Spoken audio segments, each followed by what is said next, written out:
Here's a simple little story.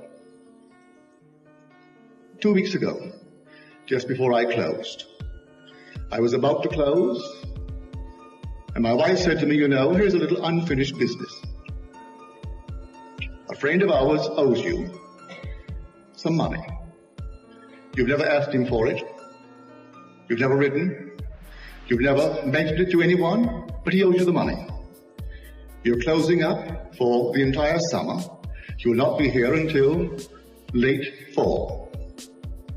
I don't think it's fair to him, fair to you, fair to me, that he continues indefinitely without ever mentioning the fact that he owes you the money.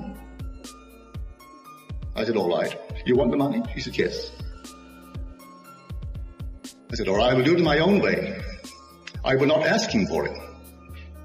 I will not write him for it. I will not phone him for it. But I will do it in my own way of imagination. So I imagined, first of all, he had the money. You can't get it from someone who has the money. So I first of all assumed he had it.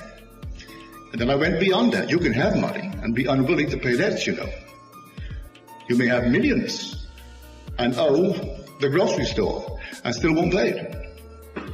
So I first of all saw him with money, lots of money. And then I saw him willing and eager to pay me. And then I received from him whatever he owed me. This I did on Wednesday. On Friday, the phone rang about 4:30. It was my friend. He hasn't called me in over a year. He said, are you busy tonight? I said, yes, I'm lecturing tonight. He said, that's right, it's Friday night. Well, my wife and I will come to the meeting tonight. It's perfectly all right. So he came to the meeting. After the meeting, he said, you ride home with me. And Bill, who's my wife, she'll go home with the one who brought you. And my wife will go with you, with her. So we went over to the parking lot, and he always drove an old jalopy, something falling apart. Well, I saw nothing like that in the lot. And he took me over towards this wonderful Chrysler, the New Yorker model, with everything in it that money could buy. Well, he drove me home. A new car was under 1,000 miles.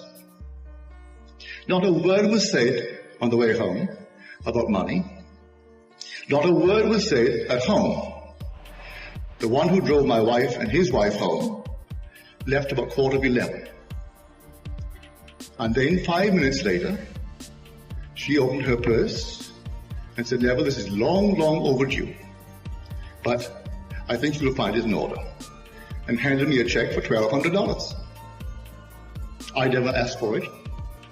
Never once in the 5 years he's owed it to me did I ever breathe it. And she gave me $1,200. This is how it works. If you believe in the reality of your own wonderful imaginal acts, it came out of the nowhere. And now he has money. Things rolled in for him. He's completely out of debt and free of that feeling of owing friends money over so many, many years.